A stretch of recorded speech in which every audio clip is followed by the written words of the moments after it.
Welcome to Series 5, Episode 7 of Conversational Eagle Mountain, a podcast about the tribe. I'm your host, Lance, and joining the podcast panel today is Liz. Hello. Sabine. Hi. And Tamsin. Hello. With episode notes done by Matt and myself. So Series 5, Episode 7. The screenplay was done by both James Wiley and Harry Duffin. It was directed by Julian McSweeney, and the episode synopsis was read out by Liz. There are revelations and reunions in Liberty as Lex enters town. As the power returns in the city, Trudy tries to cheer up Jay. May has a surprising message for Stats and Wizard, and Java's scheming bears fruit. So, I mean, the obvious elephant in the room, the dual writers on this episode. So I have to imagine that Harry Duffin was brought on to kind of script doctor this episode because Nick Miller had to be written out. Yeah, probably. And poor Harry, for all his talent and love of these characters in this world, can't polish a turd. No. Unfortunately, yeah. As we were just saying in the pre-chat, I found this episode really hard to get through. Yeah. There's a lot more dialogue, which is Harry's staple. There's a lot more informative dialogue that is informed by the characters, dialogue that gives the characters some hidden motivation you can read into. I did notice that, and that is his talent for using words to matter and what it says about the characters saying them, but he can't fix what is shattered already. No. And something that we all picked up on was that these episodes feel quite plodding, but a lot is actually happening in them. Me and this guy Jack. He helped me out of the city. Where is he now? I don't know. He's been gone all day. He's a bit of a weird geek, but I didn't think he'd run out on me. What's he look like? I might have seen him around. Medium height, kinda skinny. Red hair, kinda talks funny. Bit of a weird geek? Yeah. Well, it must be him. It's our Jack. Gotta be. So with Jack missing, Gel is once again taken by the Liberty thugs, only for Lex to arrive and come to her rescue with additional help of Slade. Recognizing her description of Jack, Lex realizes that Jack wouldn't have abandoned her willingly. They track him down to where he's being held prisoner. So yeah, how did you react to Lex's arrival, the fight scene to rescue Gel, and his reunion with Jack? So we've entered Coinkydink corner, haven't we? Where we've got characters just meeting up in some random barn, Lex turning up at the exact moment we needed him to, and it feels very staged. Lex loses yet another fight. Panel, has he ever won one yet? I'm still convinced that Gel is dubbed. I still think there's something going on. Maybe it's the way she delivers the line, but I feel like she's dubbed. So in these scenes, it just feels quite artificial. But I would say I did love when Slade and Gel were talking, and Gel mentioned Jack, and you kind of see on Lex's face, he gets this bright smile at the thought that Jack is around, he's rescued Gel, and yeah, I just like that moment because something we've always enjoyed about the tribe is the connections between the characters. And Lex and Jack, they've had their moments, but you really did feel in this that they are a family, the Morats, and I like that because I just like that feeling. Yeah, it's kind of adorable. It's like, I mean, obviously Lex wasn't going to win this because, you know, he comes in. Lex. My first thought was like, Lex fighting, huh? How quickly is he going to go down again in this one? And then to have Slade walk in. Yeah, that was obvious. But the whole, the hints dropped by Gel about Jack and just the joy on Lex's face. Yeah. And then suddenly her excitement about Jack when she learns he was speaking the truth. He is a mole rat. I thought it was funny, the coincidence of Lex showing up at this barn, wherever this friggin' barn is, just outside of Liberty, inside, I don't know. I thought that was funny, but I was like, okay, I'll let that slide because he is he is searching for, Ram and following the tracks and ends up here. Fine. Okay. But when Slade walked in too, I'm sorry. That it was just too funny that they all ended up right here at this barn. The way that was staged was hilarious to me. What I also thought was funny is I was like, the hint at Slade's private life in Liberty, like the fact that as soon as these guys see Slade, they start acting like Slade runs Liberty. I was like, Slade, Mhm. what have you been doing? You're new to Liberty too. You've only been here a few days, maybe a week tops at this point, and already you're running the show. People are claiming to be like capturing prisoners for your sake, right? Right? I just thought that was very funny hint at what Slade does in his private time, that he showed up at Liberty, wasn't even sure he was gonna stay, and now he runs the town. And we never see what Slade does to run the town. It's just enough to let us know that he's always doing something. He's making deals with people on the side, and he's already gained the respect of all the thugs in Liberty who answer to him now, and that made me laugh. Um, when they have Gel when I this is what I realized. I think this was the problem with Gel. They thought Gel was comic relief, or maybe that's what Harry realized, that that was the only thing she could bring to the table was Mhm. be comic relief, because some of the things she says in this episode are genuinely kind of funny. I didn't laugh, but Mhm. I saw Yeah. the attempt to make me laugh by the things Mhm. she was saying. Now, I don't know if it's her delivery or if the lines are just really bad. I don't know which one it is. It could be her performance, but I did get the hint. Oh, Gel is supposed to be comic relief. And maybe that's what Harry saw when he was like, okay, this character, that's the only thing she's really good for. That she's kind of funny. She's the airhead who lightens the mood because she's so unaware of what's going on around her. Um and I was like, okay, I think that's the point of Gel. She's supposed to be funny, she's not her fault, but she's not. um and yeah, but I loved also, just like you guys, Lex's recognition of Jack and the way he lights up and brightens and the way he defends Jack's honor, Mm. without a thought. Just like it's my he said, like, that's our Jack. The way he said that, like, that's our boy, that's my Mhm. brother. He wouldn't do that. He would Nope. not have abandoned this girl just Mm. anywhere if he decided to help her. And I just thought that was genuinely sweet and a taste of why we love these characters and their Yeah. Mhm. relationships to each other. And I was like, yes, that was really nice. And again, it seems like we haven't had that since Jack and Chloe came home back in season 3, you know. Yes. Yeah. Even the way he gives him, he's one of the original, he's an OG mall rat. You know what I mean? Like, he says that, he gives that to Jack. He does not write off Mhm. Jack's importance to their family, their group. He gives him his stars. Like, that's our Jack. He's an That's OG our mall big. rat. That's our boy. He would Yeah. never abandon some girl he decided to help. Yeah, he's not a great fighter, he's not a warrior, but he's one of us. He's got a moral code, he's got a good heart, and, you know, I thought that was really sweet. He seemed more enthusiastic talking about Jack than when he's talking about his own glory in the city to Gel. Yeah. Mhm.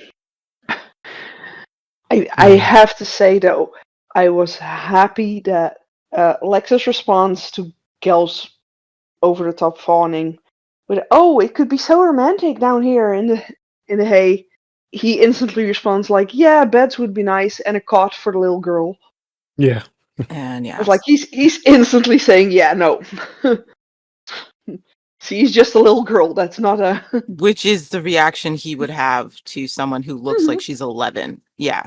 Yeah, but that's a good thing, you know. That's a good thing, absolutely. That is But the appropriate Yeah. reaction for Lex to have to Gel. Yes. yeah, She's a little it kid, is. you know? But with the way they've been writing him over the past seasons, you know, I'm glad they at least gave him this. I also liked his line about Gel helping him in the fight. Because when you think about Alice and Chai-san and Siva, you know, he kind of expects his woman to be able to like step up in that way. Mhm. Yeah, that was the line that made me realize, oh, Gel's supposed to be funny. But Mm, she's like, I can't fight. I'm a girl. And I'm like, they think she's hilarious. Because that's meant to be a funny line. yeah, You know, Lex's reaction to it, the deadpan delivery of it, the fact that this is not the time to be playing the girl card, Gel. Please assist in your own rescue. You know what I mean? Anything. I'm like, Mm-hmm. oh, she's supposed to be funny. Okay. I get it. I get it. And yeah, I did love them. I just was happy. I'm happy to see Jack, you know, yeah. and Lex's pure joy at seeing him. And I even like the line when Gail said something. I can't remember what it is now, but um, it's like derogatory to Jack's help, his assistance, everything. And Lex is just like, "You're gonna run out of knight in shining armors, girl." You know what I mean? Yeah. Like I thought that was genuinely funny. And I was like, oh, okay, she's supposed to be comic relief. I see. That's why she doesn't work in this world. That's why she doesn't fit in this world. That's supposed to be the joke, I think. Meanwhile, Jay continues to beat himself up about Amber, Ved, and Ebony. Trudy resolves to cheer him up with her apparently famous pepperoni pizza, after making sure that Amber is okay with it. Oh, it'll work out, Amber. I'm sure it will. Yeah. What kind? Pepperoni? Great, my favorite. I'll make you another one then. I've invited Jay over for dinner tonight. At dinner, Jay quizzes her about Brady's father and her single status, toasting her and hoping that she'll find the right guy soon. So yeah, how do you react, panel, to Jay and Trudy's definitely not a date? My question is, where are they milling the flour to make the pizza? And where is the pepperoni coming from?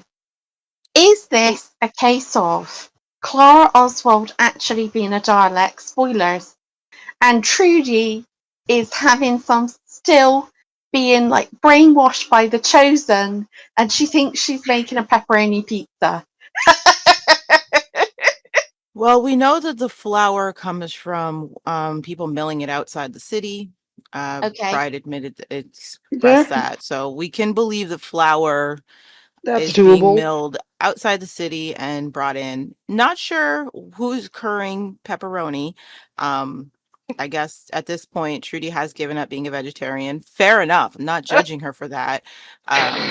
But it did feel a little awkward when she was like, I'd be like different. She said, I'm going to make my famous meat lovers pizza or, something like that, where you like, okay, but pepperoni takes a lot of time and energy. And it's such a specific processed food that it's the first time it's ever been mentioned. They're not specific about foods like that in the show, so pepperoni felt Like out of place for her to be like, my bacon famous would have pepperoni been pizza.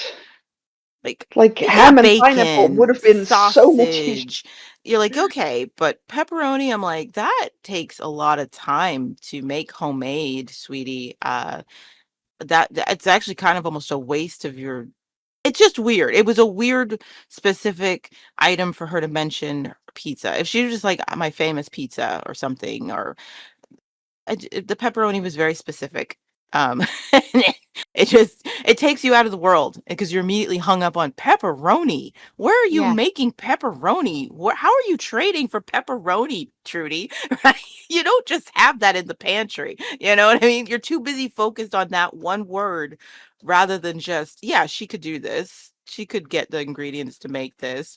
And then again, if you're a lore hound, you're like, Trudy, when did you start eating meat? When did that Mm-hmm. change? Even the Chosen only served her fruit and bread and stuff. She ate fish last season. So yeah, but there are some vegetarians who consider fish okay part of the diet. Mm-hmm. As frustrating and annoying as Yeah. that is, it's like you're not a Yeah. vegetarian, you're I probably mean a pescatarian, but you know what I mean? Yeah. At the that time, there were people yeah, who used vegetarian to describe that and still yeah. ate fish. And Yeah. And that made sense, because she was with the Gaians back then, who basically lived of it. but yeah, the pepperoni just takes you out too much. You're too locked into the word pepperoni. Yeah. You're like, wait, what? First of all, it doesn't help when she's like, my famous. Like, Trudy, I have known you for 5 years and you've never made a pizza. Never made a pizza. Had Celine said that, I would have, accepted it quicker.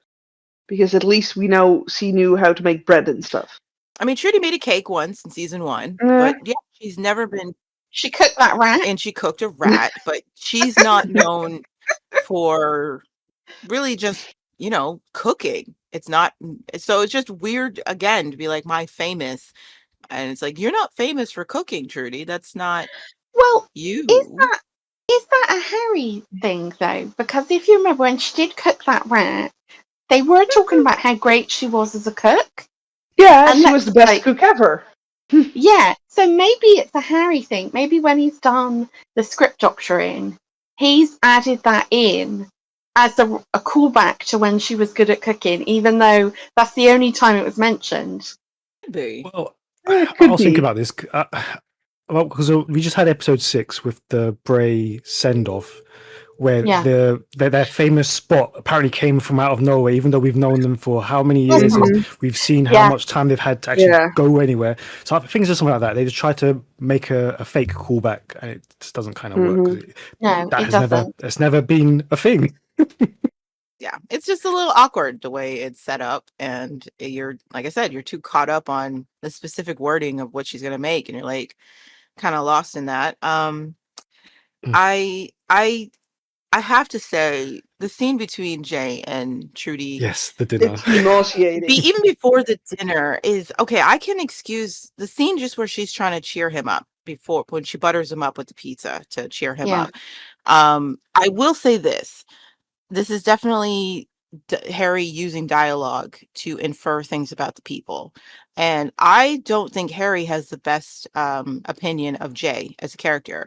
Because if you listen to Jay, his dialogue infers just how selfish and self-centered a person he actually is. Yeah. And just begging for sympathy. And even in his own dialogue, and I do think this is only Harry would have done this, he admits straight up that he's not focused on his girlfriend because he's obsessed with another woman.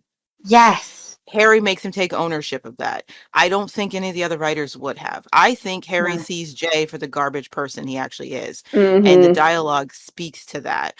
And then Trudy, that toxic positivity, I feel that her dialogue speaks to how much she's projecting onto Jay, her own guilt, the things that she carries, her obsession with him not blaming himself, letting him off the hook for the role he played. There's such a desperation to it. It feels more like this is what Trudy's trying to tell herself about the role she played. And if she can't let go of her own guilt, she's desperate to make sure another person doesn't end up in her same mindset. And what she says to him is so on brand with the sort of things that Amber has always said to Trudy. It's not your fault. You can't be to blame for that, on and on. But you realize that Trudy, as much as she wants to believe Amber, never really has believed Amber when she's been told she's not to blame for her role in The Chosen. And now she's vomiting this up and projecting onto Jay the same, speech, same words, same affirmations. You're blameless. It's not your fault, on and on. And then finally gives up and is like, how about I do this to make you feel better? So I do think that's an informative moment. And so good use of dialogue. I don't know about you guys, but that dinner was one of the most awkward moments of my life. It was very uncomfortable to watch. It was from both of them as well. I mean, I love Trudy, but I found her, it's too saccharine. It's too much. It's too sweet. It's too it makes your teeth hurt. It's too desperate. She's so desperate. Yeah, you're right. That's what it is, Sabine. She's desperate. There's this edge of desperation in everything that she's trying to do. And like you say, Liz, it leans back into possibly her own guilt, the way she feels about herself. But it's come out of nowhere. That's the thing. It's like we've never seen them interact like this before. We've seen a couple of scenes through the last portion of this season, but season 4, they never interacted really. And this has all come out of nowhere, and it feels so fake. And I kind of wonder now, as you guys said, it feels desperate. It feels like, is Trudy into Jay all of a sudden, Hmm. because before you could just say that Trudy just likes him as a person and wants him to feel better about himself because she's always been pushing him towards Amber.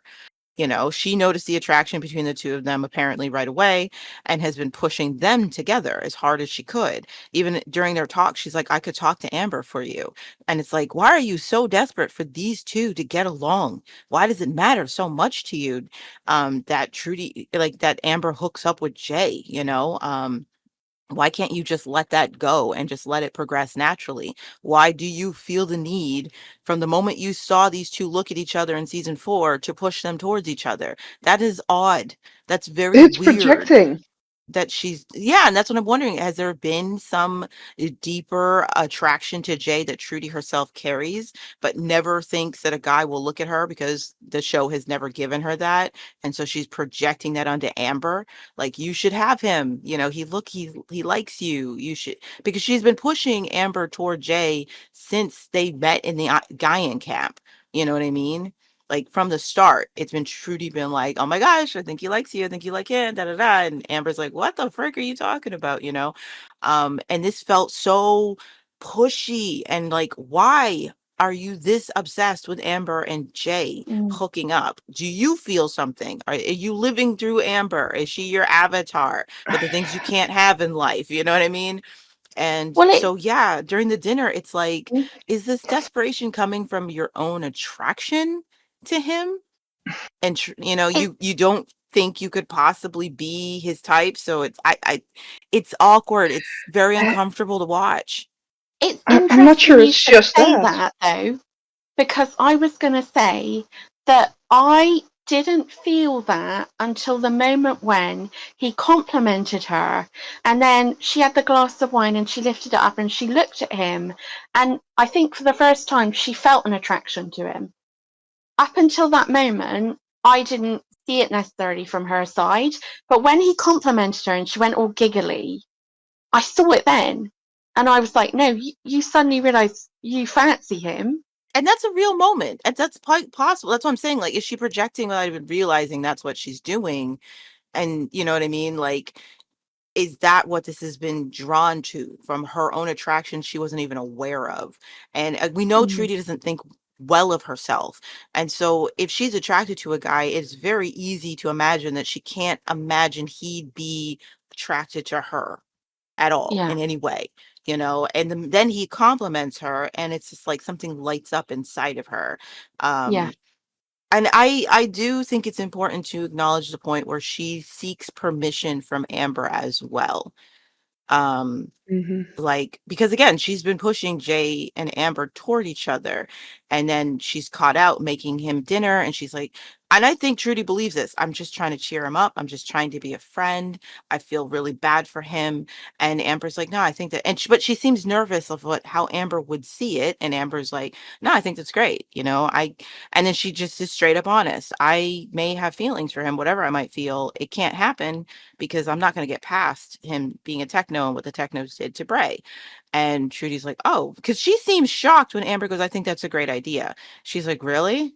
And Amber's like, yeah, totally, go for it. And there's a relief in Trudy, like, okay, I'm not doing anything wrong. It's okay for me to enjoy this guy's company, to be a friend to him, without stepping over any lines. I think that also matters, that she's seeking permission from, her friend who's the ideal choice in her eyes. This is with quote signs. This is what Trudy must see it as from her point of view. Amber is everything she can't be. Amber is the girl that all the guys fall in love with. And Trudy basically behaves like the ugly best friend. She's not. Please understand, I'm not saying Trudy is an unattractive person, but from her point of yeah. view, she must feel Mm. like the ugly best friend who's simply there to be a sidekick for her bestie's endeavors and love and all that. And for once, maybe Trudy's like, could I be the main character? Could it be me? Yeah. Possibly. I always wondered for a bit though, is it just an attraction to Jay that made her, see him as a great guy that she wants to shove onto Amber? Or is it that she wants Jay to find happiness, because if he can find someone after the things he's done, maybe she'll be allowed to as well. Yeah, that's a good point. It's probably a mix of all of that. I mean, if we've seen from Trudy her desperation to forgive people their crimes, again, she's projecting what she wants for herself. It could be in numerous reasons why she wants Jay to be happy, why she wants Jay and Amber to be happy together. You know, she is seeking for her friends a life she doesn't believe she can have or deserves, possibly. I'm just spitballing. But when And you have low self-worth for yourself, but you actually do tend to be a decent human being, you want happiness for everyone, happiness that you don't believe you deserve. mhm. It's the only thing she may feel she has to give. Again, with such a low self-image, she doesn't think she deserves anything nice. So what role does she have in the world except to be decent to everybody else, to make other people happy, to be a force for good in their life? That might be the only thing Trudy thinks she has to offer. Yeah. And then for Amber to say, okay, this guy, he's not good enough for me because I can't get over what he's done. It might have something to do with Trudy going, okay, well, I'm not good enough for anyone, so, if he's not good enough in Amber's eyes, maybe he's suitable for me. That is, yeah.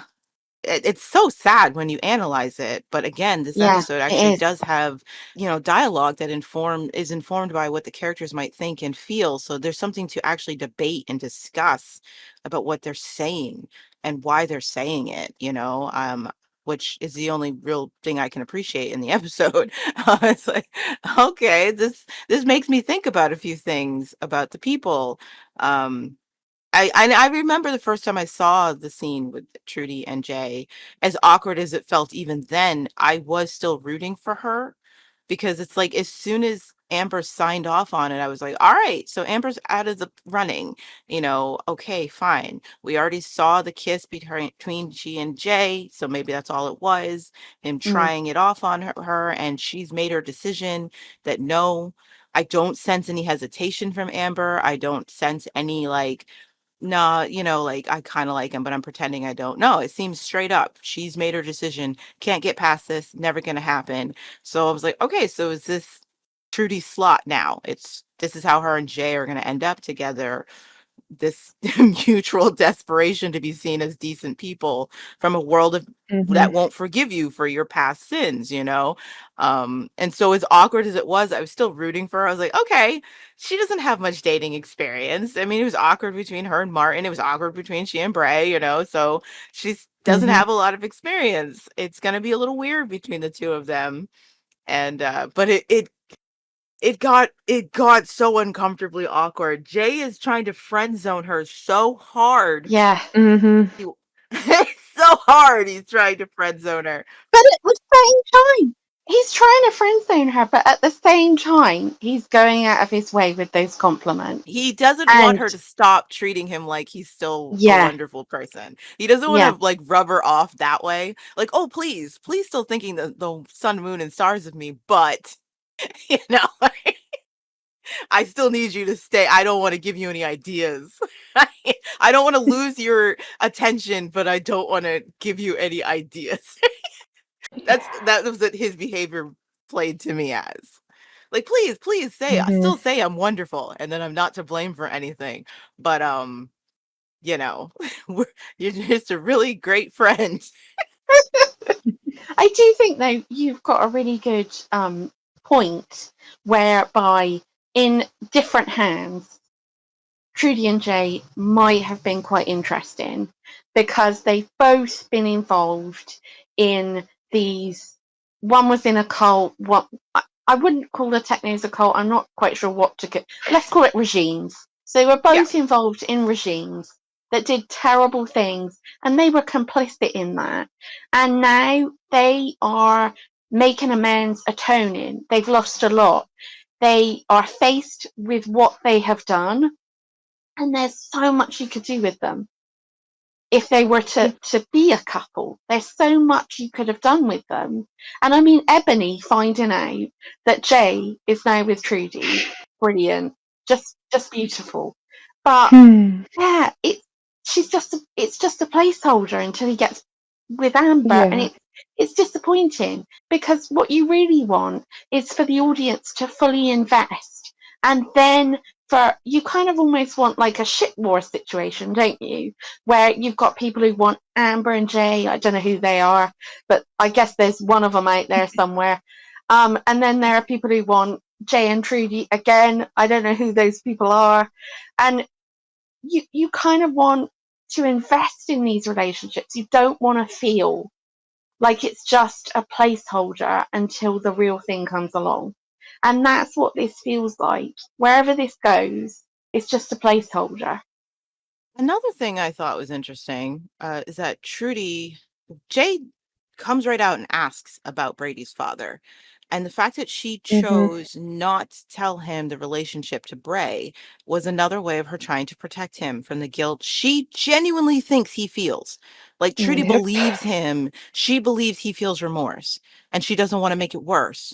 So she completely ignores the fact that she lost Bray too. Brady Yeah. lost Bray. So she just, she doesn't even mention that Brady's father is this creep that everyone's seeing in the streets and that he's Bray's brother. Like she doesn't give him any information that she thinks would make him feel worse. Because she thinks he actually feels guilty for what he's done. And even though when he's talking, he makes it very clear he does not feel guilt for what has happened to Bray or his brother. He just hates the way it makes him feel and that he's lost his chances with Amber. And the way it makes him look. Yeah, but I thought that was so interesting. He straight up asks, okay, so Brady, her father, and in a nice, polite way. And she's like, oh, it's just a mistake, just, regret, nobody.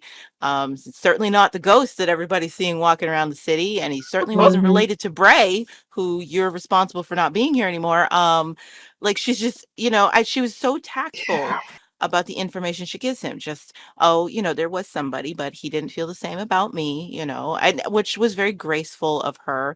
But again, Trudy is hiding her own pain to make other people feel better. Yep. Because she loved Bray, both as a lover and a brother and a friend. Nobody loved Bray as hard as Trudy did. I'm sorry, I'll Yeah. die on that hill. And even now, she is holding that in so that Jay doesn't have to feel bad about it. Mm. And it's horrible. Yeah. That he feels that he needs to. Like she can't tell him, oh, that people are seeing that ghost is you. Yeah, that's my baby daddy. So it's messing with my head too. I do think later she will tell him.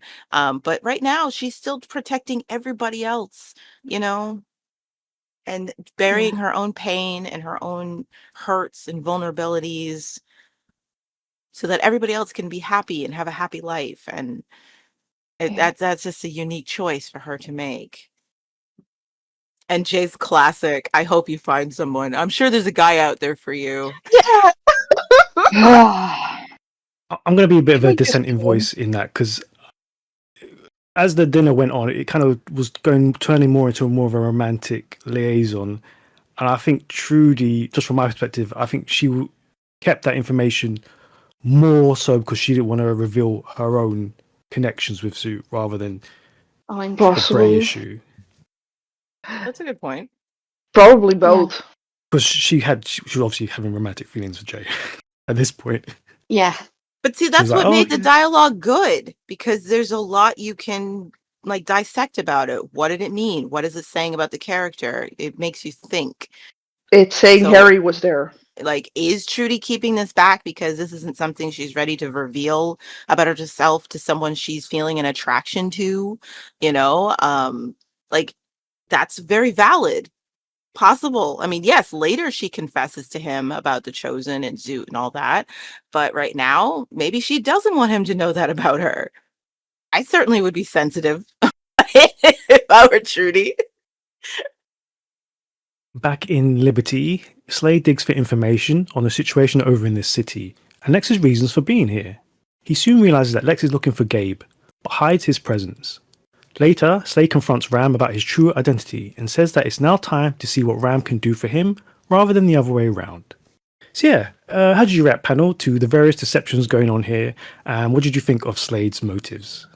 I think it's hard to look back at this, to actually watch this episode without hindsight on what Slade's motives actually are. Because at this point, I still feel like it's very vague as to what's going on intentionally, because it feels like that end story was made up on the hoof, basically. But it feels like maybe he's looking to get the most out of any situation. He's managed to get hold of Ram. He wasn't sure who he was, etc., etc. But it's hard to read his motivation without knowing where this is going. Does anyone else feel like that? Yeah, I think that's the point. Eh. Like I told you, when Slade first shows up, he's a perfect mashup of Bray and Lex, as a Mhm. person. And I mean, remember, Bray was often very similar when we first meet him in season 1. You're not really sure what's motivating him, why he's so Yeah. wishy-washy, why he's hiding things, why he isn't where he said he was, why he's not actually coming back with supplies to help the group. Why is he lying about this? Only to it's not until the reveal with his brother, and you're like, oh, okay, I get it now. And so Slade, it's a much longer time before his reveal comes out as to what's motivating him. Mhm. I like that there's a really weird gray area that Slade lives in. He rescues Ram because he's somebody who needs to be rescued. And he admits, I don't want to live in a world with like that, where someone would just leave a man to Mhm. die in a garbage tip. I don't want to be that person. So he's got some sort of a moral code, and he's going out of his way to heal him, but he does consider abandoning him. He doesn't know who this guy is that he's rescued. Does he rescue him because he's a techno and he knows at least that his brother ended up with technos? Is that part of it? I like the fact that when he Mhm. does figure out Ram's importance, he doesn't really care about Lex's issues anymore. Like he's like, oh, okay, that's not important to me. What's important to me is getting to my brother. And I just found myself with the most important techno on my hands, and immediately goes to blackmailing Ram. Like I think I like that it really thickens him as a person. Yeah. And it makes him very believable in this world, because I don't think you can survive in this world by being all good or all bad, you know. Yeah. Um, Yeah. Yeah. I agree. and I also like how natural he is at fishing for information. It doesn't make Lex look entirely stupid that he's giving it. We know that Lex at this point is desperate to find Ram because he's trying to find Tyson, and all that jazz. And then we also know that Lex has been written as doesn't take much for him to just reveal information. He's always been that way. So I don't feel like he looks any dumber than usual and doesn't suss out that Slade is fishing for information. Um, and Slade does a good job of hiding that he knows who Lex is talking about. Like, oh, okay, I hope we find him. Uh, I'm not surprised the guy took over Liberty within a week. Let's just say that. I'm just not Mhm. Yeah. surprised. He's got great people skills, okay? Mhm. And it was Gel who let it slip in the barn that Lex was the sheriff. And you could see that shot of Slade, and he realised that Lex is probably looking for somebody, and that somebody probably is Gabe. And you kind of saw it in that moment. So, yeah, Mhm. I agree with you. It makes sense as to where he is, how he's getting on, why Liberty thinks he's great. It's the accent, man. It's the Well, look, I accent. mean, he Mhm. just knows how to get things organised. He could just say, look, come here, tell what's in your pockets, turn out your pockets. Right, go over there, think about what you've done.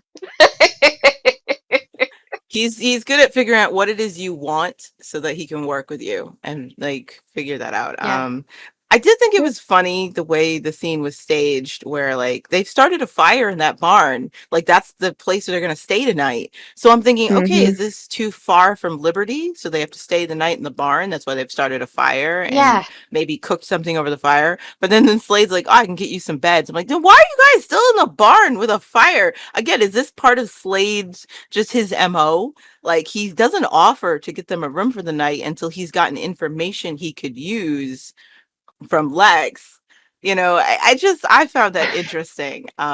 He lets them think you guys are gonna have to sleep in this barn tonight by even helping them start a fire, only to finally reveal, well, Liberty's literally right there. Like, I can get you guys a room. You could stay here, or you can Yeah. stay in the rooms where he can control them. These three people, especially the sheriff who's looking for Gabe. He needs to know where they are, and that's best if he gets them a room where he can keep an eye on them and keep in control of the situation. It's interesting though, because that shows that Slade is absolutely confident he can get those rooms from Ruby. Not an issue. Just bat his eyelashes and it's done. I know, I love it. It's like, what if she's rented them out? He's like, I got it. He'll just go for the smolder and then, I rule this town now. Have you not gotten the message? In fact, I didn't see season 5 from the first few episodes. I ended up in the middle of season 5. So very early on, you see that Slade is written to as if Liberty's his town. Mm-hmm. And so that's what I thought. I thought he was from Liberty, and I didn't know how he'd found Ram or whatever, but I was just like, oh, so Liberty, it's Slade's town. He runs the place. So when I went back and saw the beginning of season 5, I was like, how did he take over the town? How did the town answer to him now? Well, Ruby does what he wants, and, everyone So else does wants you everyone to have else. Ruby on your side. Yes. Because there's going to be a scene later where I don't know what it was that tries roughing Ruby up. Maybe it's Lex, I'm not sure. And she's like, Slade won't like hearing that you treated me this way. And I'm like, Mm-hmm. so it's like all of this information is telling you Slade runs this joint, everything. And it doesn't match up with what we were introduced to, that he's just a guy who wandered into town. Ruby, this is your town. Mm-hmm. But no, she's already on board with Slade keeping people in line. It's so funny. Slade is such a fascinating character. He's so fun. Again, the logic of it is ridiculous, but season 5's not about logic. We have to accept that. It's just Um, vibes. It's just vibes, Mhm. man.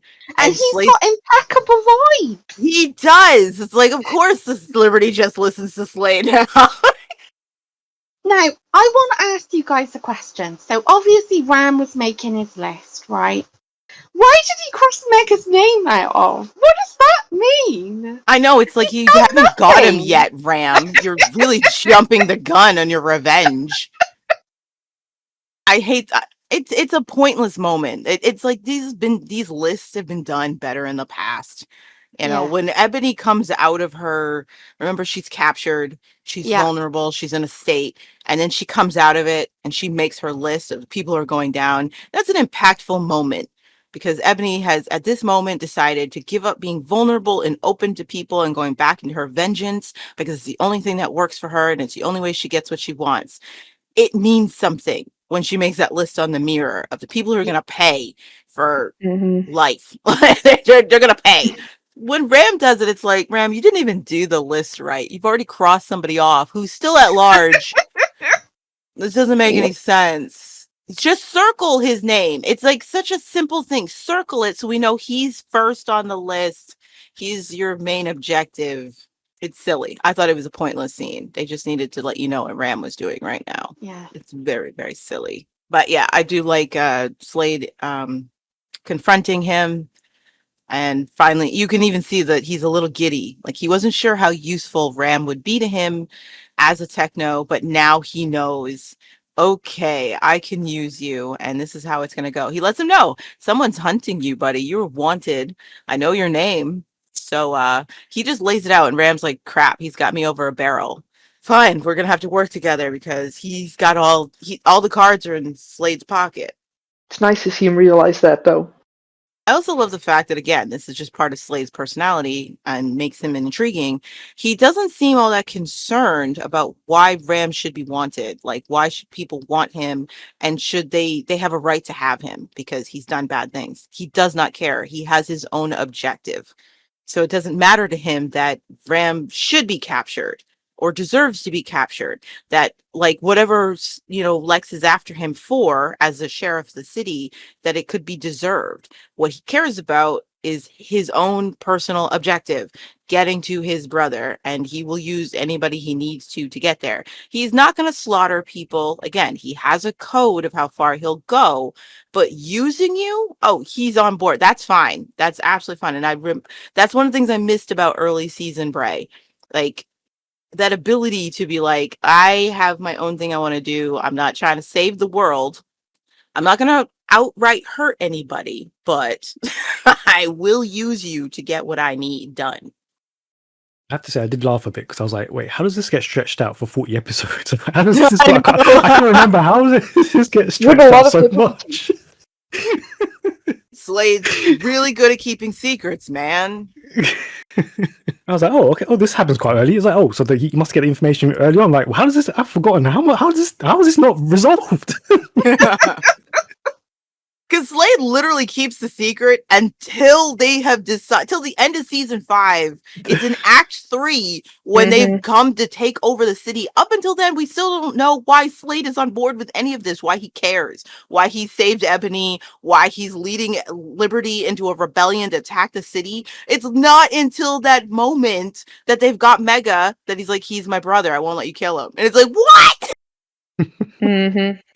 They really left you on the hook for a whole season as to what does Slade want? Maybe he's just a nice guy, and that works because he does have such a amiable personality. You're like, okay, so he's just a rogue who's been given something to fight for, and then you finally get to the end. You're like, oh my gosh, he never gave a crap about any of you people. You were just the friends he made along the way. Yet somehow it works for him. It works. Slade's just well written, in my opinion. Yeah. And I also think Matt pulls it off really well as well. Even if he had no idea where this was going, if, according to Kaylin, these guys were literally getting the scripts the night before, Matt Robinson was really good at, even if he had no idea where Slade was going, he just was intuitive on how to play the character. Yeah. So that no matter what it turned out his story was, it was going to work. And I'm like, talent, because I had no idea until that interview with Kaylin, just that these kids really had no idea where their characters were going, where the story was going. That's crazy. How are you supposed to play the character if you have no idea where the character is going at all? You have no idea whatsoever. And so it's like, to be that intuitive, to be like, okay, I don't know where this character is going, so how should I play them so it still makes sense? I mean, even in the Harry Potter franchise, JK made sure to tell Alan Rickman the secret about Snape. He was the one actor, she was like, look, I think you're going to need to know this so that you can play it right. And that's the only reason why Alan Rickman in the Harry Potter movies works, because he knew the secret that would be revealed about Severus Snape all the way at the end. And but even she had to give him a hint, and yet Matt managed to play this with no hints. So kudos, Mr. Robinson. All right, let's head over to the main event. This has been a long time coming, panel. Yay! Let's celebrate. So, May hangs around at the casino to track down Stats and Wizard, telling them about the Morats' decision not to hand over Ram. But May has a hidden agenda here, as she instead encourages them to kill Celine rather than let her go. A furious Pride overhears, and there is a struggle in which he is shot. As he lays dying, he asks May to promise to tell Celine that he loves her. So yeah, quite a lot to unpack here. What did you make of Pride's death? So there's a version of this, Finally. which if you actually cared about Pride and they hadn't run his character into the ground the way that they have, it would have been actually quite sad. But that doesn't exist because they ran his character into the ground. And I, for one, am happy to see the end of him. Good. I'm glad. He can never haunt us again. Now he's dead. We've all seen him dead. He can't come back. It's over. Pretty much that. War is over. I agree that it could have been such a tragic thing. Because remember, like, Pride is literally, the reason we can't find him is because he's trying to search for his fiance. Like, that's actually really beautiful when you think about it. He, you know, like, he's searching for her. He didn't even really search for Amber. Remember the one he loved so much and he stayed in the city for? He didn't even really try to find her, you know? And yet he's out there on the streets. We don't know where he is. He's sleeping on the ground because he's trying to find Celine. That should be so romantic and beautiful. Of course, they ruined him. And so we don't care, but and only to be like discover that someone he trusts or that they all trust, who's supposed to be one of them, is actually trying to get Celine killed. You know, Yeah. I like that's wild.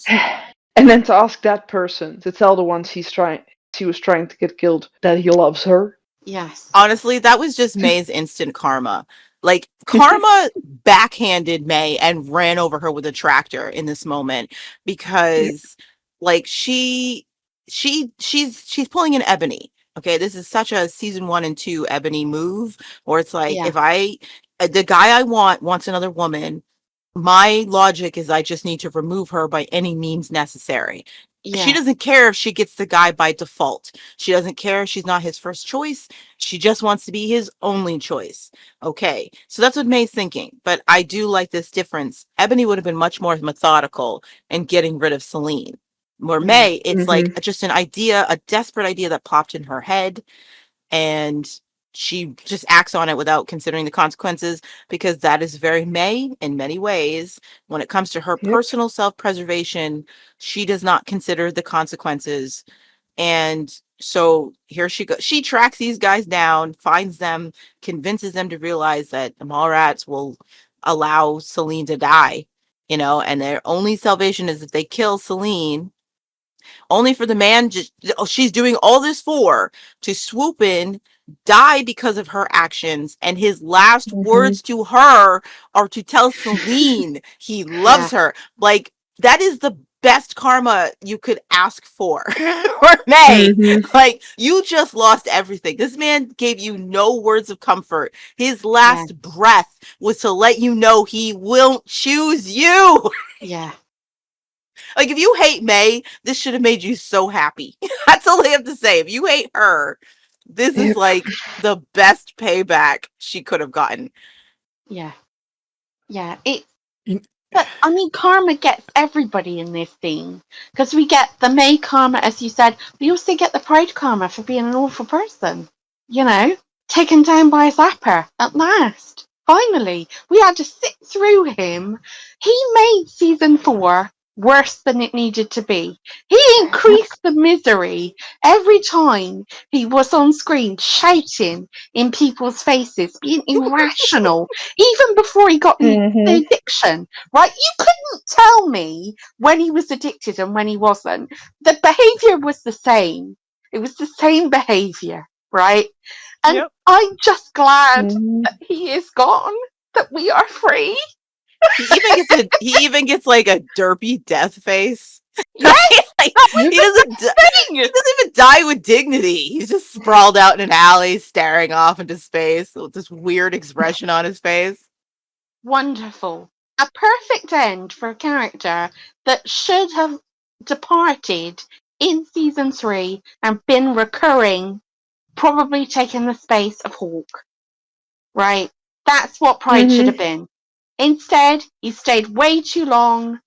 We hated him by the end, and I, couldn't be happier. Made my Sunday. I don't think I'm trying to think if has there ever been like a tribe death that made me laugh? No, I don't think so. No, I don't think so. Because, like, Ned's, right? Ned's was brutal. Yeah, And that it was didn't make me kind of laugh. sad. That was awful. It I was like, oh my really gosh. bad. But this And it's is like a comedy pratfall death, Yep. And Ned was doing terrible things, and I still felt bad the way he went out. I was like, "Oh man, this is tragic. This is tragic." But with Pride, At least there we felt bad for Alice.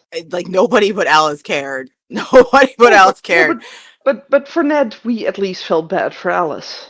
I did. I felt terrible for her, and I felt something when he was murdered. Yes, because it was such a brutal way to go. And with this, we just feel, Right, especially since it was like he was motivated by trying to make this perfect life, take the fast track to having a perfect life with Alice, Yeah. and something about that did touch me. I'm like, he's horrible and she deserves better.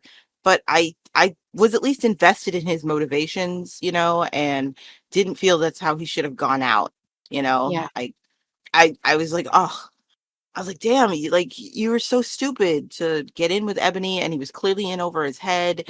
And Yeah. I felt something for him. I felt some level of empathy for him as a person, as a human Yeah. being. And but Pride's death, I felt nothing. I felt like Celine dodged a bullet. Yeah. Well, I think Celine and May were both released from this, because he's awful. He's an awful partner. And you can see why Amber didn't want a bar of him. And she's not even concerned about him now. Like, she does not care that No. he's nowhere to be seen. Yeah. No offense. Amber's got other things on her plate, but it does make me laugh that she doesn't give a crap that no one knows where Pride has been. She's like, he's looking for his girlfriend, I guess. Whatevs, not my problem. But yeah, it's comical, and I don't feel anything for Pride. I don't feel bad that Celine will eventually learn her man died. I don't feel bad for May.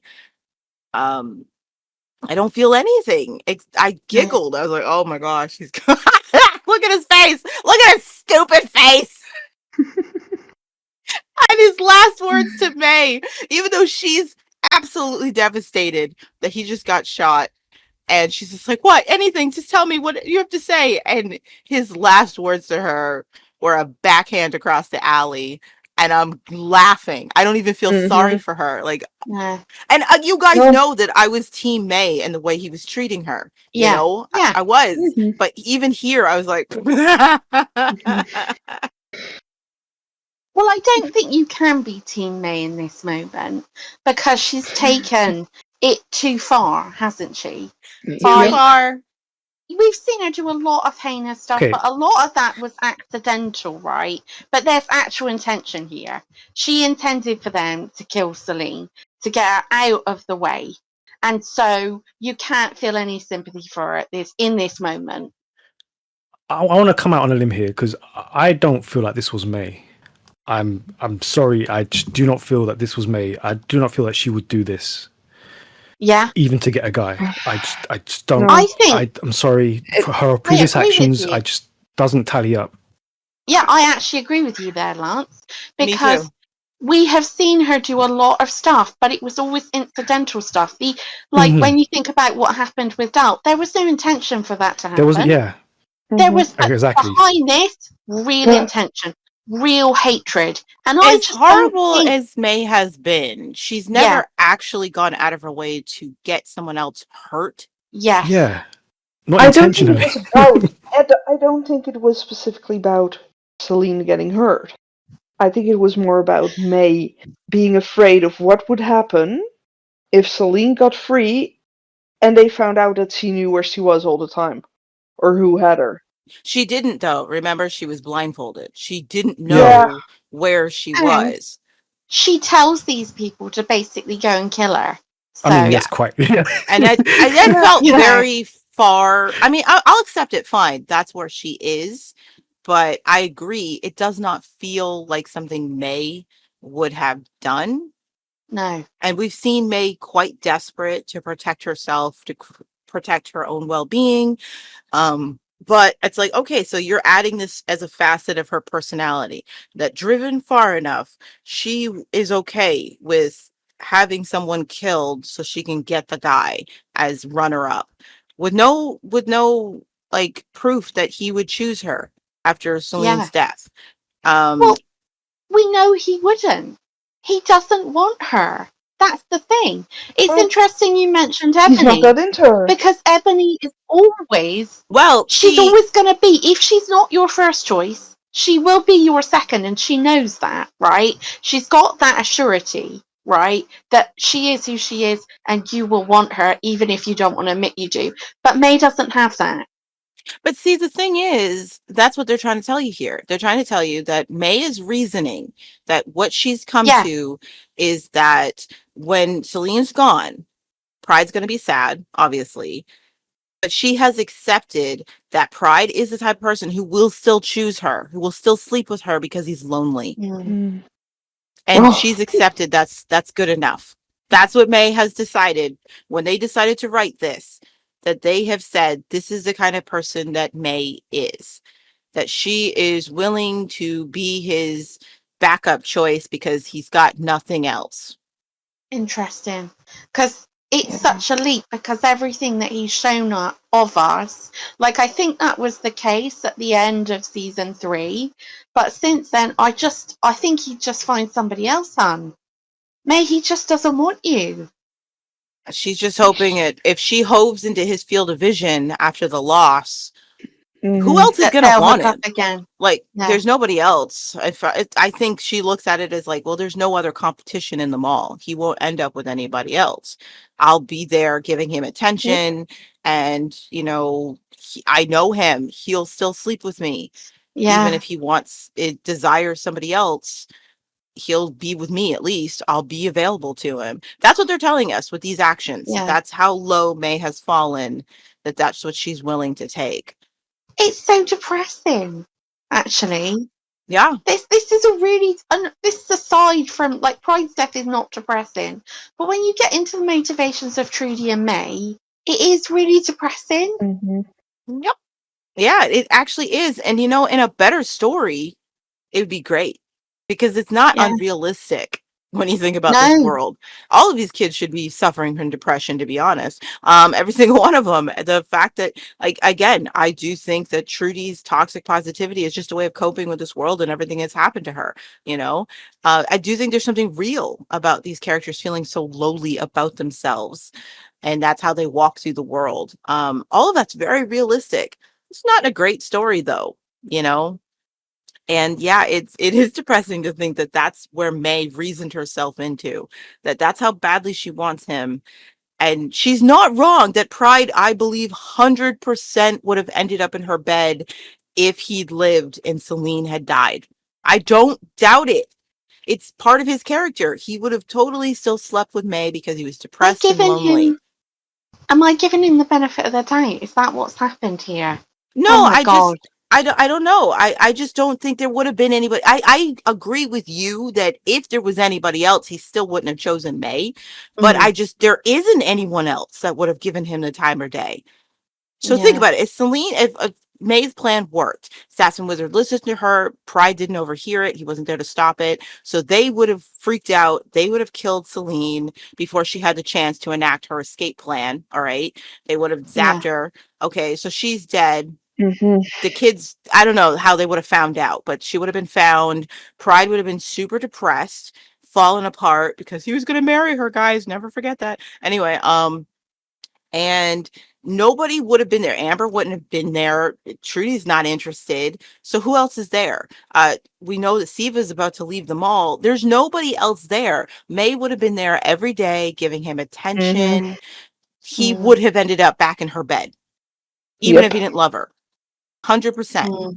Yeah, no, that's true. Yeah. And that's how she's looking at it. There's nobody else. If there's nobody else, he'll end up with me, even if it's just out of desperation. God, that is so dark. That is. It is really dark, And it's hard. I agree with Lance. It's hard to picture the May we know willingly calling for her friend's death just so she can have this guy. I can see it being accidental. You know what I mean? I can see it being like May has different intentions. Maybe she just wants Celine out of the way, but not dead, just out of the way, and then that accidentally gets Celine dead, killed. That is more in May's wheelhouse, but I'm not saying it's implausible that May could come to this place, that this is just a new aspect of her, but it isn't one we've seen before. I'll say that. It isn't an aspect of her personality we've seen before that she'd go this far. Yeah. But maybe all that torture by the technos and the reality space addiction, and maybe that's where she is now. Yeah, and I mean, it can't be easy to have been replaced in your own life. to have to sit in that mall and watch Celine and Pride. And even though we know how Pride felt about May, right, from his side of things, Yeah. he was giving it all this. He was telling her he loved her, right? So from her side of things, she believed him, right? She believed that he loved her. And then she comes back after this traumatic event, and what's the first thing she's seeing? Pride shacked up with the equivalent of her best friend, because in that mall, it's always been Celine and May, right? And it must have been really hard to see someone basically living your Mhm. life. Definitely. Mm. I didn't think we'd come out of this feeling a little bit of empathy for May. That's so funny. Like, Celine's life is threatened. Pride ended up dead. May got all her karma at once, and yet somehow she's the one we feel bad for. Well, That's so.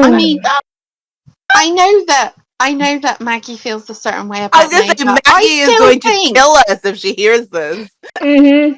I still think that May's a really interesting, complicated character, and you do feel certain ways about her, you know? That is crazy. This is a crazy moment. Crazy moment. If you hate May, though, if you hate her, then this is the best karma she could have gotten. No doubt, hands down, Mhm. best karma she could have gotten. Because like I said, his last breath, he made sure she knew it's not you.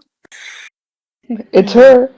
I won't choose you. I've never actually And chosen it you. wasn't Amber. It wasn't Amber. It wasn't Amber. Like, girl, I mean, that is a plot twist that I wasn't expecting, to be fair, given everything we've seen about Celine and Pride's relationship, right?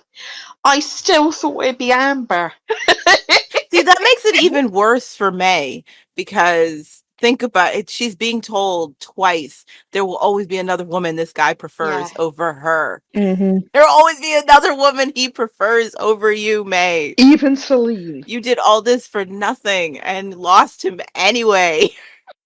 Well, what you're going to have to do, May, is you're going to have to get with that other woman.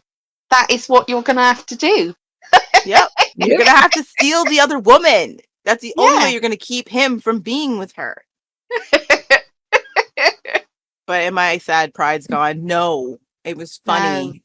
And again, not even dignified. Like, it should be dignified. He dies trying to save the woman he loves. But I never believed in he and Celine's love anyway, so Yeah. I didn't even know Zoot. And yet him dying trying to protect his brother from getting beat up at most was dignified and Yeah. tragic and sad. He didn't go into the fight thinking he was going to die. He just believed his own legend that he was the best street fighter and he could take it, you know, Mhm. and no one's going to beat up his brother but him. That was Zoot's thinking. And then he died. And it's like, oh, that's so tragic. Just before he has even made a decision if he wants to be a father to the child he just discovered exists, you know? There's nothing, I don't feel any of that for Pride here. I don't. No. No, and I think it's, if you look at the first shot of Pride, which is mysterious and interesting, like, who is this character? And then you look at that last shot of him dead, right? Eyes rolled back, crazy expression. That is the trajectory of his character. That stupid blue puffy coat, Yeah, That's what which happens when you come to the smells. city. which definitely It smells. smells. You know that coat smells. I can smell it through the screen. That's what happens when you leave the woods. I don't. Yes, Sabine, stay where you should be. Just stay there. I don't know if Pride ever knew where he wanted to be.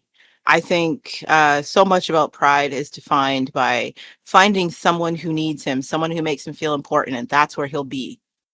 Because remember, before Amber ended up with the Gaians, he was leaving the Gaians. So I mean, I'm not even sure that's where he naturally belongs. He's someone who needs to be tethered to another person. And I don't think I think Pride died before discovering where it was he needed to be. Because I still don't buy his proposal to Celine. You know, I really don't. They didn't sell that relationship for me to feel anything for the reveal we're gonna get that he proposed, wanted to settle down with her. I think just Pride doesn't know who he is, where he's meant to be in his life. He just tethers himself to other people. Yeah. And that's a shame. That's the only sad thing about his death. He's young and his frontal lobe hasn't grown in. He doesn't know who he is. And, maybe like I've written him 8 years in the future, he would have been a decent person, he would have grown into himself. But he doesn't die in that place at all. And it's not it doesn't feel tragic. It should, but it doesn't. And I'm not sad to see him go. It was long overdue because he was gone a long time ago. The Pride we fell in love with was gone a long time ago, and we never got any hints of the Pride we loved watching that. Yeah. There was nothing for us to hold on to. I agree. He was just a corpse walking around, and he's finally been put down, and it's like about time. Only sad thing about his death is that Celine's going to take it so hard. And it's like, girl, you deserved better. You didn't need to take this as hard as you are. But but we need a reason for her to step out of leadership. So bye, Felicia. Alright, cool. That brings us to our final thoughts of the episode. Java continues to worm her way back into Ebony and Seaver's lives, telling Ebony that Zoot wants them to work together, and that it's a shame she can't do much as a prisoner. Later, Ebony takes out the poor eco guard at Java's door and leads her outside where they reunite triumphantly with Seaver. So yeah, panel, what did you think of the sisters coming together again?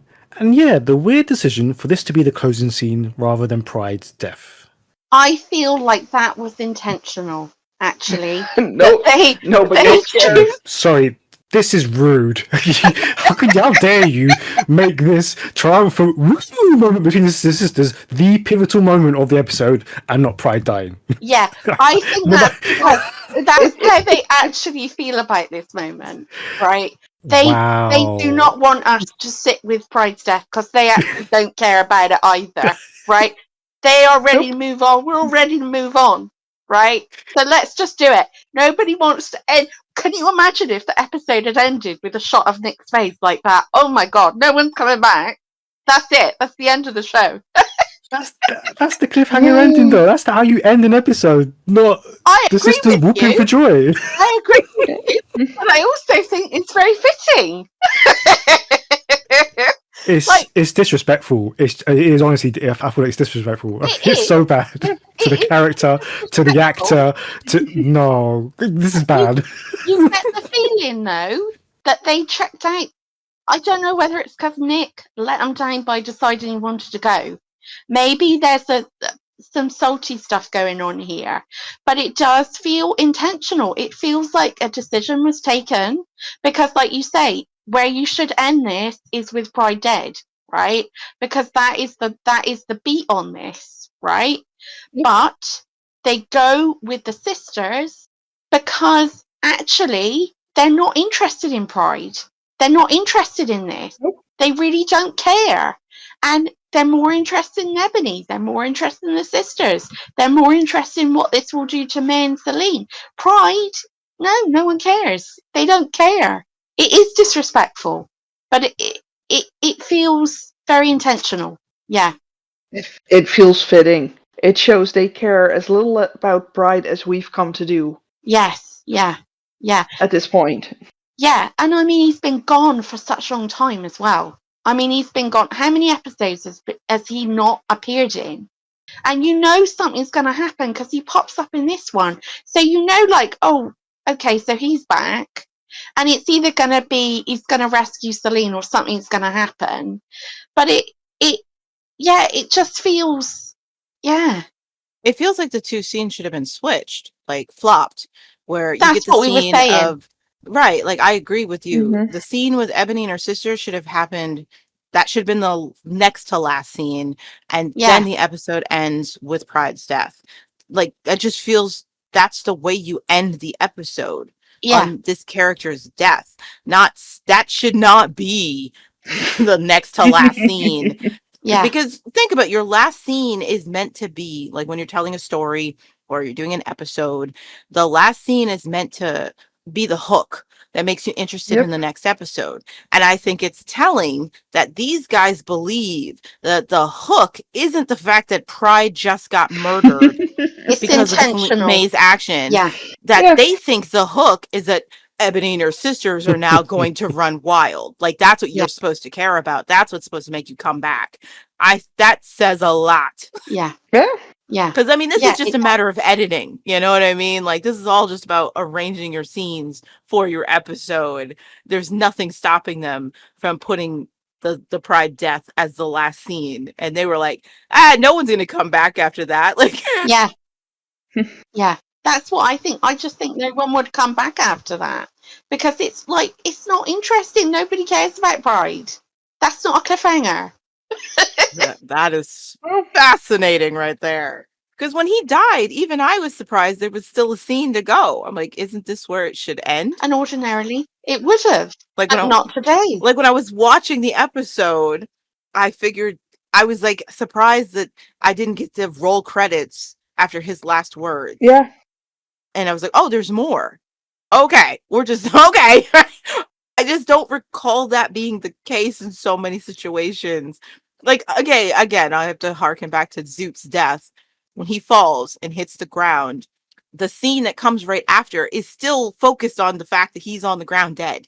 It's it's Bray running downstairs, checking his brother, realizing he's dead. Like, everything that comes after his fall is focused around his death. They don't skip to something else happening, and Dal, same thing. When he falls, the focus is around his death. Ned, Yeah. the focus is around his death. They don't skip to a whole different subject. So it is weird that they chose to organize these scenes so that Pride dies and then we focus on something entirely different Mm-hmm. as the last scene instead. That's weird choice.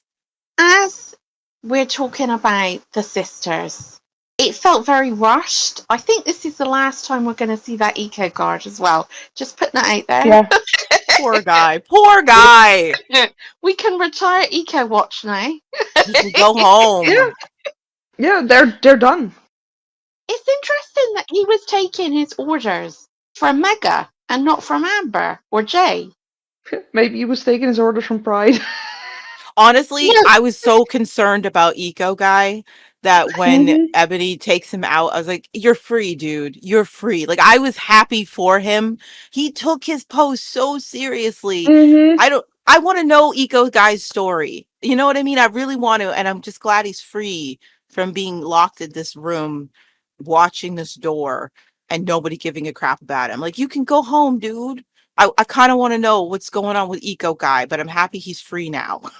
Now, I just want to say as well, can we talk about the logic of you're sneaking out, you've made this escape, right? And you're outside, you're in the courtyard of the place you've escaped to, and then you decide to do a really loud celebratory whoop, right? Where's the logic there? Mhm. You know, It's the sense of like where nothing can stop us. okay.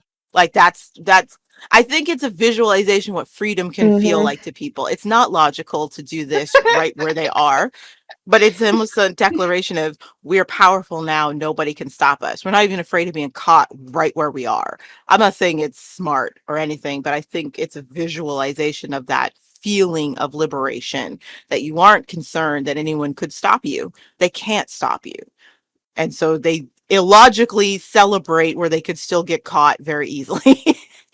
I want to add another thing as well. So Siva kind of gets won over, in my opinion, a bit too quickly.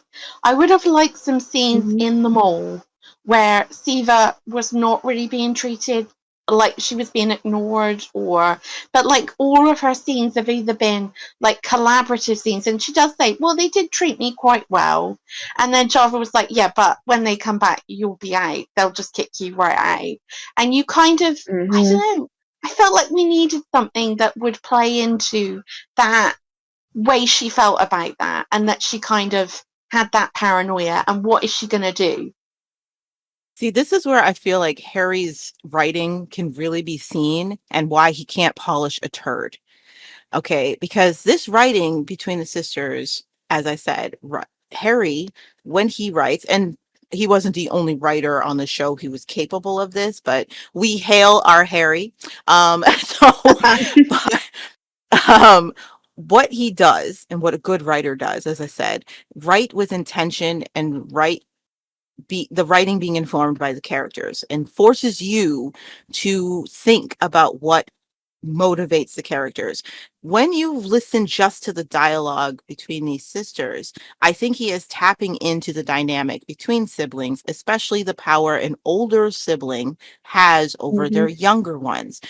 If you forget everything else that existed, you can totally believe why Java is able to tap into her sister's insecurities and win them over because of the dynamic they've had. Java was born into a family, as older siblings are, with only adults. They are born into a completely different environment. There's like a saying that each child is raised by different parents. Younger siblings are not brought into a family where there's just adults. They are brought into a family with an older sibling already there, and the older sibling translates the world for them. And I know, as an older sibling, I have an unspeakable power over my brothers if I ever wanted to tap into it. They will always look at me a certain way, even when we don't get along, even when we fought, even when we have tension. I still have a power over my younger brothers. I was here first. I'm one of the first people they've ever met and known in their entire lives. I do feel like Harry's doing a good job tapping into that dynamic. He's telling a story, unfortunately, that the show never told, about the dynamic between the sisters, and Java tapping into that manipulative power that an older sibling can have over their younger siblings. And unfortunately, again, he can't polish a turd. Season 4 exists. They did not tell the story of the sisters in a believable way. They didn't explore the sisters, but I can see what he's attempting to do because I actually hear it. I can see it in the dialogue of why Java is able to convince her two little sisters to free her and get away. I can see the story he's telling about them and the life they've lived. He can't fix what we already know, though, and that it hasn't been built up to Ebony freeing Java. You know what I mean? Like, when I'm listening to the dialogue that Mm-hmm. Harry wrote for these two, I do believe that Ebony has always absolutely desired her older sister's acceptance and love. Okay? As a child, as a younger sibling, that's what she wanted. He can't fix the fact that that's not the story that was told. The story that was told, there's no reason for Ebony to let Java go free. Java has tried to kill you. Okay. And what we know, you never tried to kill her. All you did was get her kicked out of the locos. And she wants you dead and has tried to kill you and been against you this whole time, except for once she tried to help you with Ram. That's the only thing we've gotten. So story-wise, there's no reason for Ebony to fall for this, except she's out of her mind and desperate for someone to believe her and desperate for someone to see Zoot. And that's the only card Java has to play. Harry's working with that. He's doing his best to be like, maybe there's more to this dynamic than the show has given us. Maybe, Ebony has always wanted a great relationship with her sisters. And here's her big sister finally giving her some acceptance, some validation, telling her, you're not crazy. I see what you see, and we should do something about it, but I need help. And in her desperate state of mind for that understanding, Ebony acts on it. We know that we have seen Java manipulate Siva. She's less believable. I mean, like, more believable that she's on board. But you guys are right. Unfortunately, Harry can't fix what's been written and shown to us. He's doing his best. He really is trying to tell a story here, but we have a whole season before that doesn't Mm-hmm. fully support it. So it does feel pretty sudden that she got both these girls to just jump on board and run away with her. So yeah, it's like a tale of two stories. I would have preferred to see Harry's. I would have loved to see him write the sisters through season 4. I think he would have done an amazing job. A lot of writers would have done an amazing job with the sisters.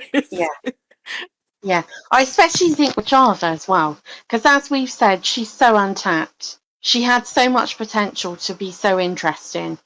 But yeah, on the surface, I get it. I get why this was chosen, why this happened, and I can understand it.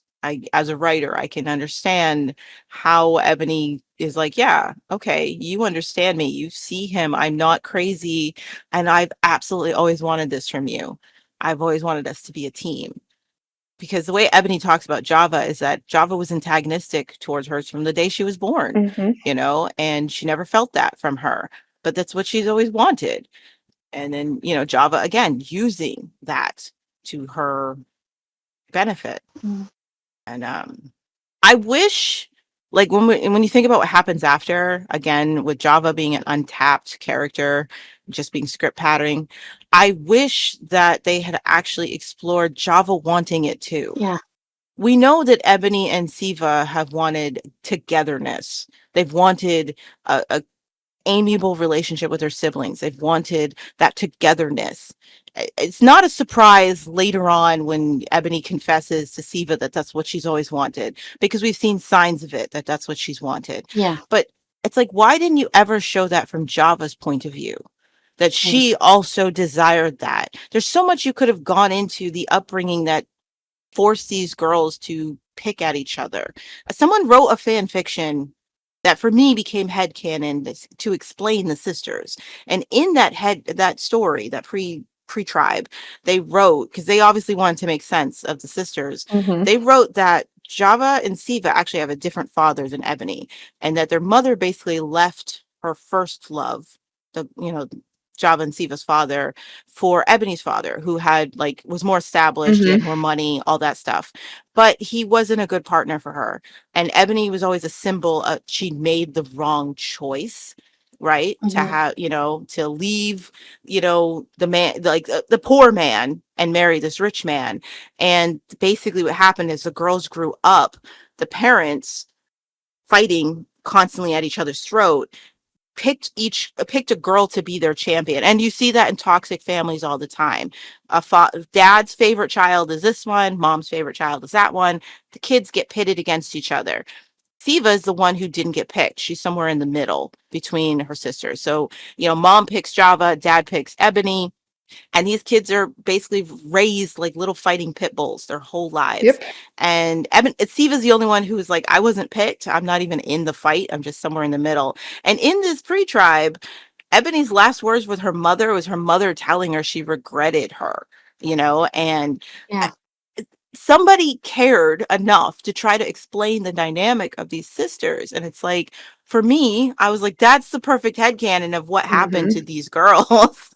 I wish the show had explored it more, explored that Java, Siva, and Ebony they're all three victims of just a messed up childhood. And I just wish that Java actually wanted this sister thing to work out, and for whatever reason it doesn't. And then she turns against Ebony and Siva again. But she never shows wanting to work with her sisters. She's never a human. She's never a real character. And I can see this working. That's all I'm saying. I can see this working. I can see the effort, but I don't think it's going to work in the long run. The way it's written, it's not going to work. Java's not written as a person. She doesn't have any real motivations. Like the whole conversation she has with, I think Ebony, or was it Siva? I can't remember, about like men can't be trusted. If you'd given Java the motivation that she's pissed off that Ram never chose her, that he always chose one of her sisters over her, you could write this off as just a jilted ex-lover trying to get revenge on the man she loved who hurt her. Anything. Give her something that makes her human, rather than just, I don't even know what Java's motivations are most of the time. Like, is she just tired is she want to get free because she's tired of Mega, like, not freeing her? They're supposed to be working together, but he's keeping her locked in a room. And she's like, is that's this the next part of the plan? Right. Is this her and Mega working together? Yeah. Like, you work on your sisters so that they free you, quote unquote, not me. And then you know what I mean? Like, let us know what is Java doing? What is motivating her outside of, I hate Ebony. I got roller skates, she got a bike. You know what I mean? Like, come on, Java. All right, cool. That brings Series 5, Episode 7 to a close.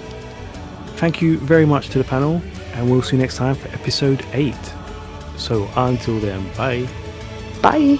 Bye. Bye.